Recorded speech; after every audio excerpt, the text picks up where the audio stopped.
खबर आपको बता दें, शरद पवार ने कहा कि मैं बीजेपी के साथ नहीं जाऊंगा, अगर सरकार गिरती है तो विपक्ष में बैठना पसंद करूंगा। लेकिन सवाल यह है कि महाराष्ट्र में जो अभी सरकार पर संकट है उससे कैसे महाविकास आघाड़ी सरकार निजात पाएगी, क्योंकि शरद पवार ने भी ये कहा कि मेरी अभी किसी से भी कोई बात नहीं हुई है, संपर्क नहीं हुआ है बागी विधायकों से।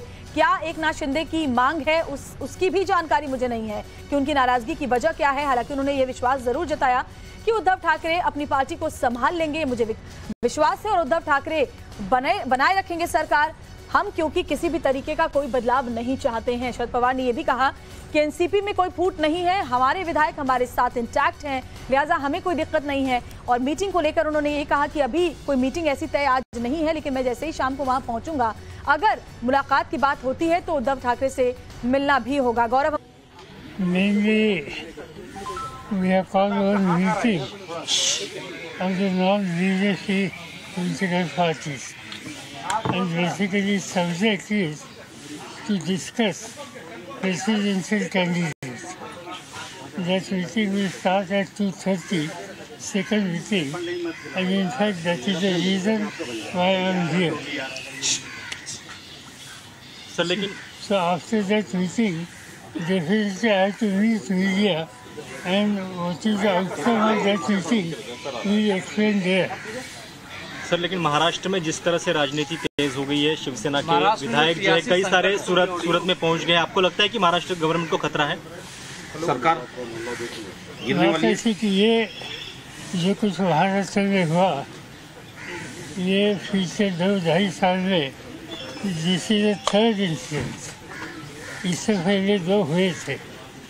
मुझे याद है कि जब उद्धव ठाकरे जी का सरकार बना, इससे पहले कुछ हमारे एमएलए को उठाकर यहाँ हरियाणा में, गुड़गांव में कुछ एरिया में रखे गए थे, मगर बाद में वहाँ से निकल कर वो वापस आ गए, सरकार बनाया। सरकार बनने के बाद पिछले 2.5 साल सरकार ठीक से चल रहा है। कल वहाँ इलेक्शन था, और जहाँ तक एनसीपी है कि एनसीपी के 2 कैंडिडेट थे, और दोनों कैंडिडेट को जो वोटों का कोटा हम लोगों ने दिया था वो पूरी तरह से मिला। एनसीपी का एक भी वोट इधर से उधर नहीं गया, बिल्कुल डिसिप्लिनली हमारे एमएलए ने वोटिंग वहाँ किया, और इससे वो जो कुछ कल का इंसिडेंट था, इससे हम किसी में हम नाराज़ नहीं है।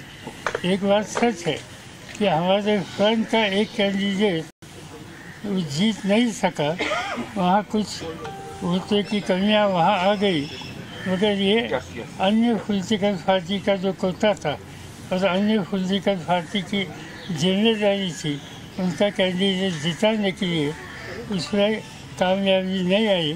मगर हम वापस जाने के बाद ज़रूर हमारे साथियों के साथ बातचीत करेंगे, ऐसे क्यों हुआ और हुआ तो कैसे करेक्ट एक्शन ले सकते हैं, इस पर हम ध्यान देंगे। महाराष्ट्र आपकी सहमति है क्या?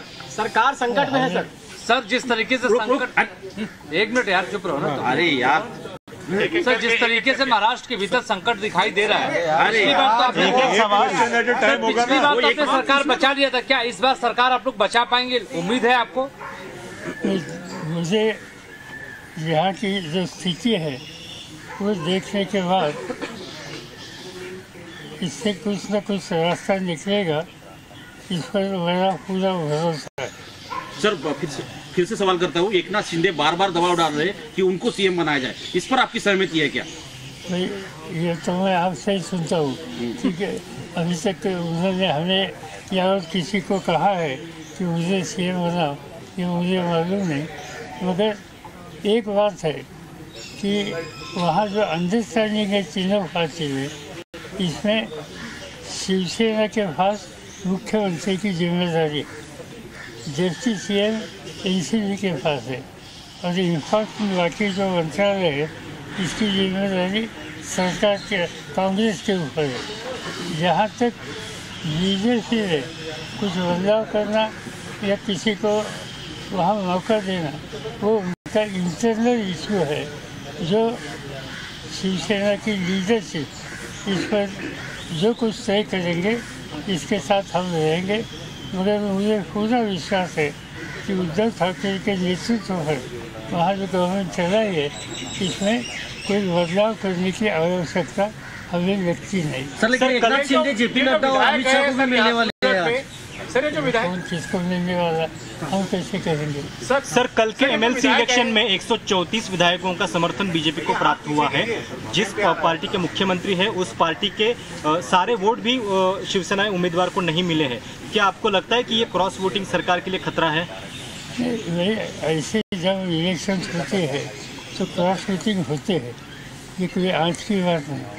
इससे पहले 20 से 50 सालों में कई बार मैंने देखा है कि क्रॉस वोटिंग होता है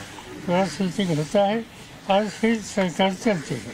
सर क्या अलायंस में भी कुछ मतभेद है? सर अलायंस में कुछ मतभेद है क्योंकि ये क्रॉस वोटिंग सामने आ रही है?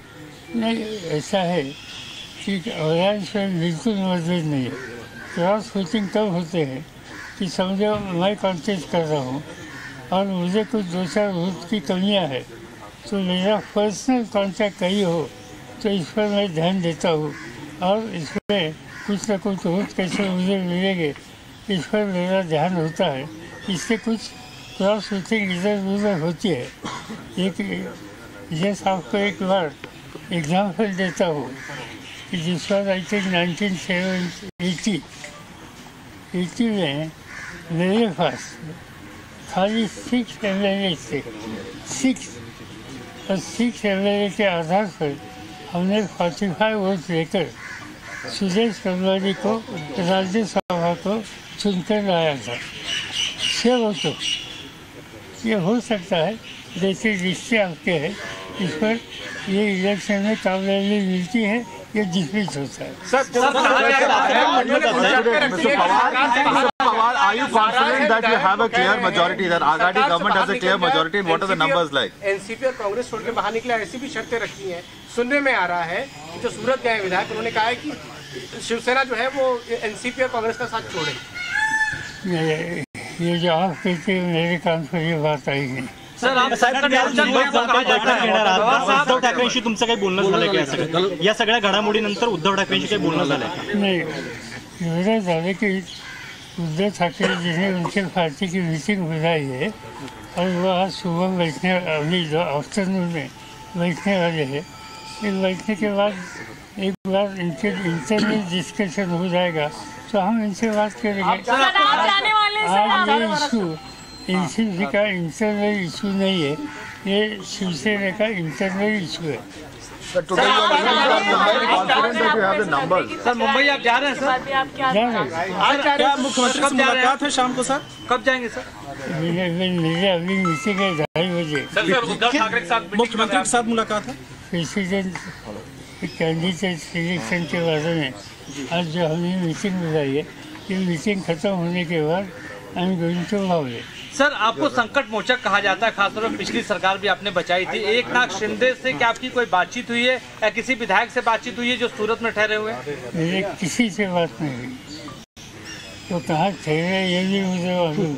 Sir, are you confident that Agadi government has the numbers? Sir एक तरफ आप कह रहे हैं सर आप कह रहे हैं कि ये शिवसेना का इंटरनल मैटर है, लेकिन खतरे में सरकार है, तो आप क्या समझा जाए कि एनसीपी और शिवसेना साथ नहीं है इस संकट को लेकर? फिर कैसे होगा इसका समाधान? बिल्कुल हम मेरे कांग्रेस, मेरे एनसीपी, मेरे शिवसेना हम तीनों ही साथ, मगर जब तक एग्जैक्टली क्या इशू है और कैसे रिजॉल्व करना, इसमें शिवसेना की गाइडलाइन हमें मिलती नहीं, तब तक इसमें हम कुछ कदम उठाना ठीक है। And sir, if government calls, are you open to go with BJP, sir?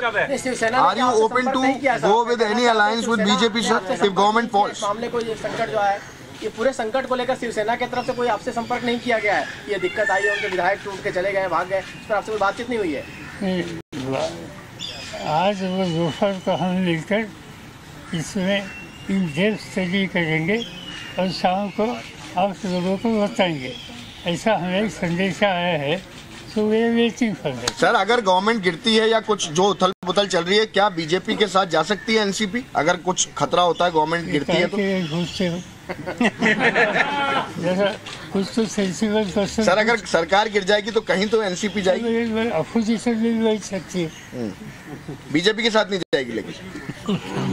अच्छा सर, बस आखिरी क्वेश्चन, आप चीफ मिनिस्टर उद्धव ठाकरे से मिलने वाले हैं या कोई मुलाकात की बातचीत हुई है? तय हुआ टाइम आज रात को उनको समय होगा तो शायद मिल सकते हैं, शायद, क्योंकि ये तय नहीं हुआ। मगर मुझे उन पार्टी के तरफ से कोई तो ग्राउंड लेवल सिचुएशन पक्की क्या है इसका ब्रीफिंग हमें मिलेगा और इसके ऊपर आगे की नीति तय करेंगे। साहेब, शिवसेनेतली अनेक बंड तुम्ही बघितले असतील, यावेळेचं बंड मोठं आहे असं वाटतंय? यावेळेचं बंड मोठं आहे असं वाटतंय? तो बड़ी खबर आपको बता दें, शरद पवार को आप सुन रहे थे मीडिया से बात करते हुए, उन्होंने कहा कि हमें कोई दिक्कत नहीं है, हमारी पार्टी में कोई परेशानी नहीं है और ये अंदरूनी मामला है शिवसेना का, मेरी किसी से बात नहीं हुई। उन्होंने ये भी कहा और महाराष्ट्र में किसी तरह का कोई बदलाव हम नहीं चाहते।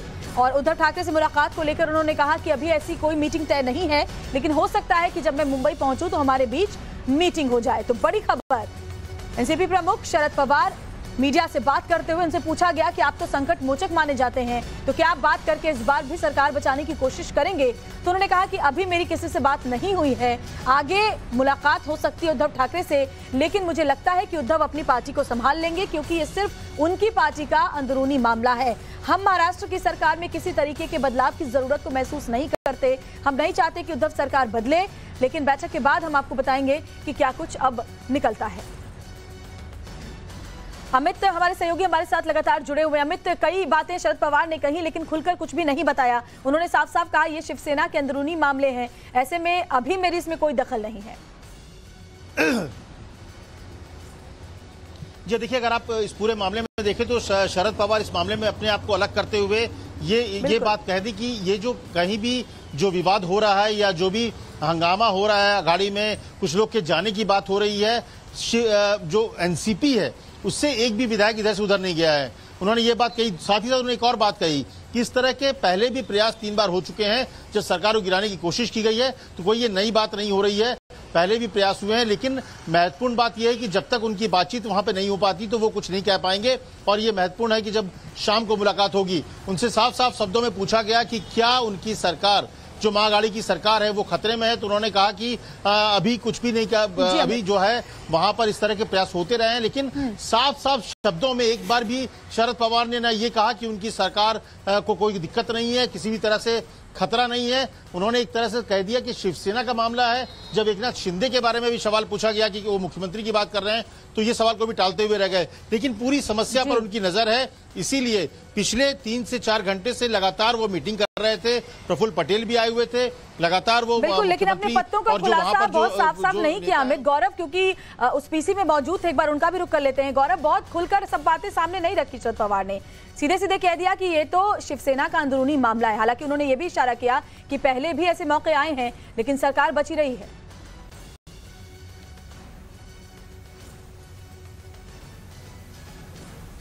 गौरव,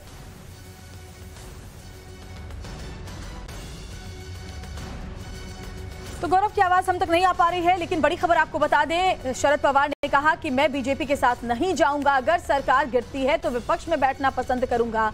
लेकिन सवाल यह है कि महाराष्ट्र में जो अभी सरकार पर संकट है उससे कैसे महाविकास आघाड़ी सरकार निजात पाएगी, क्योंकि शरद पवार ने भी ये कहा कि मेरी अभी किसी से भी कोई बात नहीं हुई है, संपर्क नहीं हुआ है बागी विधायकों से। क्या एकनाथ शिंदे की मांग है उसकी भी जानकारी मुझे नहीं है कि उनकी नाराजगी की वजह क्या है। हालांकि उन्होंने ये विश्वास जरूर जताया कि उद्धव ठाकरे अपनी पार्टी को संभाल लेंगे, मुझे विश्वास है, और उद्धव ठाकरे बनाए रखेंगे सरकार, हम क्योंकि किसी भी तरीके का कोई बदलाव नहीं चाहते हैं।